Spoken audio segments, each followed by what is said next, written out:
생활비가 감당이 안 돼서 퇴근한 직장인들이 여기로 몰린다. 뭐 결국에는 추가로 부업을 한다라는 거죠. 참 슬픈 얘기입니다. 슬픈 얘기. 뭐 이러려고 사람들은 최저임금을 주 52시간을 한 건가 라는 생각이 들 정도인 거죠. 뭐 이래저래 물가가 가파르게 오르고 사람들의 삶이 너무 어려워지다 보니까 어쩔 수 없이 부업을 하는 것 같다라는 생각이 듭니다. 뭐 생활비 벌려고 이제 퇴근도 마음대로 못하고 추가로 더 이어서 일하려는 사람들이 늘어나는 거라는 거죠. 뭐 누가 이렇게 우리의 삶을 힘들게 만들었습니까? 우리의 삶이 앞으로 점점 더 힘들어지거나 더 어려워질 것 같다는 생각이 더 드는 건 왜일까요? 뭐 현실인 거죠. 이제는 스마트폰에다가 배달대행 애플리케이션 깔고 그냥 대출금리하고 물가 때문에 어쩔 수 없어서 그냥 부업에 나선다라는 거죠. 씁쓸한 얘기입니다. 씁쓸한 얘기. 부업을 안 할 수 없다라는 거죠. 뭐 이래저래 엔잡러 열풍 뭐 이렇게 되게 말을 많이 했지만 실제로는 그 엔잡러가 투잡 쓰리잡하는 되게 힘들고 어려운 사람들을 만들어대는 거죠. 뭐 부업해가지고 수백만 원 번다라는 그런 호의들, 사기들 이런 것들도 엄청 많습니다. 근데 우리는 잘 생각해 봐야 됩니다. 하루에 한두 시간 투자로 본업보다 부업해가지고 돈을 더 벌겠다. 이런 얘기들이 많은 거는 절대로 믿어서는 안 된다라는 거죠. 그냥 그런데 넘어갔다가는 인생 폭망하는 거죠. 어쩌면 그에 비하면 뭐 배달의 민족 뭐 이렇게 음식 배달하는 게 좀 더 현실적이다라는 거죠. 물론 이 또한 쉬운 게 아닙니다. 왜 그렇습니까? 힘들죠.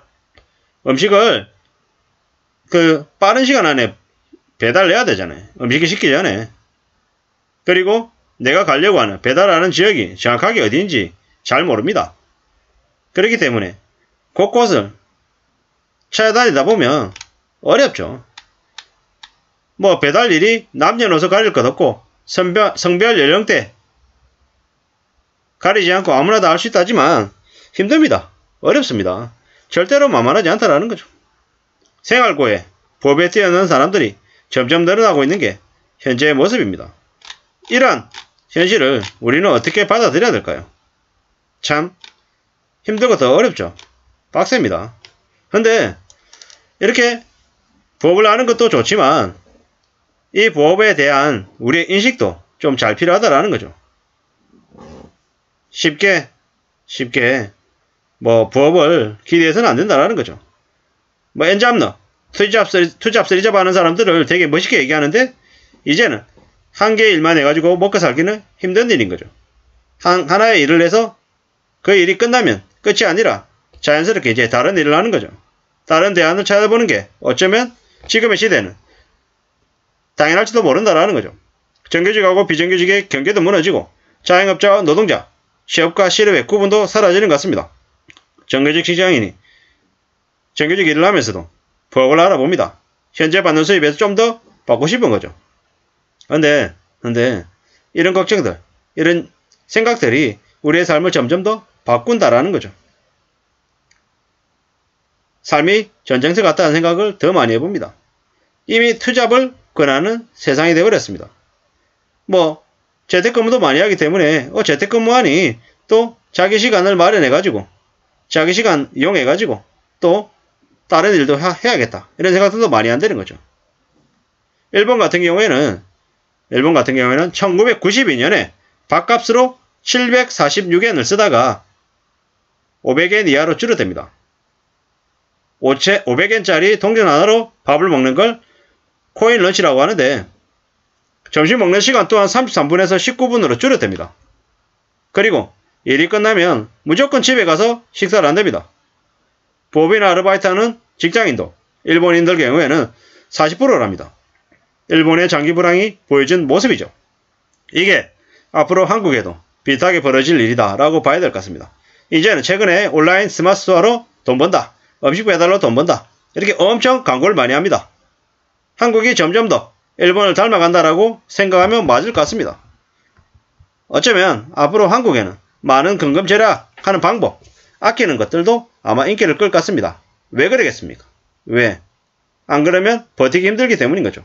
먹고 살기가 어려워서 어쩔 수 없이 궁여지책으로 그러한 것들을 요구하는 거죠. 일본인들은 한 달에 평균 15,000엔으로 생활을 한답니다. 용돈이라는 거죠. 한국 돈으로 15만원으로 용돈을 삼아서 버틴다라는 거죠. 그냥 실제로 소비가 거의 없는 거죠. 일본은 그나마 외국인들이 와서 돈을 쓰지 국민들은 소비를 극도로 줄이고 있습니다. 사람 사는 건 비슷합니다. 한국이나 일본이나 그다지 다르지 않다라는 거죠. 일본도 불황 전에는 1980년대에는 유흥비로 탕진하고 활기가 엄청 넘쳤답니다. 일본 80년대는 공연장이 엄청 화려했답니다. 1980년대 일본 사람들의 평균 용돈이 80만원이었습니다. 그게 지금 15만원으로 극단적으로 줄었다라는 거죠. 이게 앞으로 한국에서도 벌어질 일이다 라고 생각을 하는 게 맞을 것 같습니다. 이제 일본에는 과거와 같은 화려함이 다시 돌아오지 않습니다. 마찬가지로 한국도 그렇게 흘러가는 것 같습니다. 한국의 많은 직장인들이 상당수가 투잡을 하고 회사하고 집만 왔다 갔다 하고 이제 여행을 가도 캠핑하고 차박하고 정말 아끼는 쪽으로 활발해질 것 같습니다. 돈 안 내는 쪽으로 그들이 움직이는 겁니다. 더치페이가 당연해집니다. 이제는 누가 대신 내준다 이런 분위기도 거의 없습니다. 세금은 더 늘어나고 지출은 많아지니까 그렇게 줄이는 게 당연한 겁니다. 어쩔 수 없이 매달 쓰는 용돈을 극단적으로 줄이고 먹는 식비를 제일 빨리 축소합니다. 옷을 안 사는 건 당연한 거고요. 옷을 중고 거래하는 건 이미 그냥 일상이 돼버린 거죠. 이제는 한국도 마찬가지로 경제 부흥기, 호황기 때의 모습은 잊어야 되겠습니다. 60년대 미국, 70년대 유럽, 80년대 일본을 보면서 우리는 잘 생각해 봐야 됩니다. 과거에 1960년대 미국, 1970년대 유럽, 1980년대 일본은 정말 찬란하고 엄청난 소비가 넘치던 시대였습니다. 그렇지만 지금 어떻습니까? 그 과거의 모습들은 온데간데 없습니다. 한국도 이제 그러한 미국, 유럽, 일본의 모습을 뒤따라가는 겁니다. 절약하고 검소한 분위기로 적응하면서 살아갈 거라는 거죠. 그렇게 해야 우리가 살아갈 수 있다는 걸 잊지 말아야 될 것 같습니다. 불황이 우리들에게 그 엔잡노 부업을 더하라고 얘기하는 건데 참 씁쓸한 얘기입니다. 씁쓸한 얘기. 본업을 열심히 하면서 부업도 이어서 해야 된다. 빚을 못 갚으면 자식도 팔고 아내도 팔아야 되니까 어쩔 수 없이 미친듯이 투잡, 쓰리잡 하는 거라는 거죠. 올해도 금리가 오르고 내년에도 오르고 내후년에도 이러다 보면 많은 사람들의 삶이 많이 몰라갈 거고 많이 충격적으로 변할 거다라는 거죠. 이제는 자존심, 신용, 인간관계 이런 것들을 상당수 빼앗기는 사람들이 많아질 거라는 거죠. 여유가 없는 사람들이 엔잡너, 투잡, 쓰리잡 부업을 하게 된다라는 거죠. 궁지에 더 몰려서 어쩔 수 없이 그들이 저러한 일을 하는 겁니다. 하고 싶어서 원해서 일하는 사람들은 극소수다라는 겁니다. 오직 본업에 충실하고 철저하게 비치지 않도록 애써야 될 것 같습니다. 그리고 오래오래 자신의 삶을 어떻게 살아갈지를 구상하는 것도 필요하겠습니다. 그래야지만이 자신의 삶을, 우리의 삶을 지켜나갈 수 있을 것 같습니다. 무리한 빚을 지고 사는 건 절대로 좋은 모습이 아닙니다. 무리하게 빚을 지고 집이 세 채가 있다, 사 채가 있다. 시세평가액으로 내가 샀던 것보다 지금 얼마가 올랐다. 나는 30억 자산가다, 50억 자산가다라고 떠들어대면서 당장 쓸 돈이 몇만 원 없어가지고 허덕이면 이게 정상입니까? 아니죠. 우리는 철저히 삶을 지켜나갈 책임이 필요합니다. 그냥 적당히 지내면서 부자가 될 걸 꿈꾸는 건 말이 안 되는 얘기라는 거죠. 철저하게 분수를 알고 자신의 삶의 수준을 맞춰서 살아간다면 삶이 분명히 나아질 수 있다. 괜찮을 거다. 라는 말씀을 드리고 있습니다. 부업을 한다. 참 어려운 얘기입니다. 쉽지 않다라는 거죠. 뭐 함부로 빚을 질 생각은 해서는 안 되겠습니다. 함부로 빚을 졌다가는 엄청 힘들어집니다. 이제는 일주일에 두세 번, 4시 같은 거 집밥으로 해결하고 이제 쇼핑 최대한 줄이고 충동적으로 소비했던 것들을 줄이고 절제하는 삶을 살아가는 이들이 많아진다라는 거죠. 이제는 함부로 빚내서는 안 되겠습니다.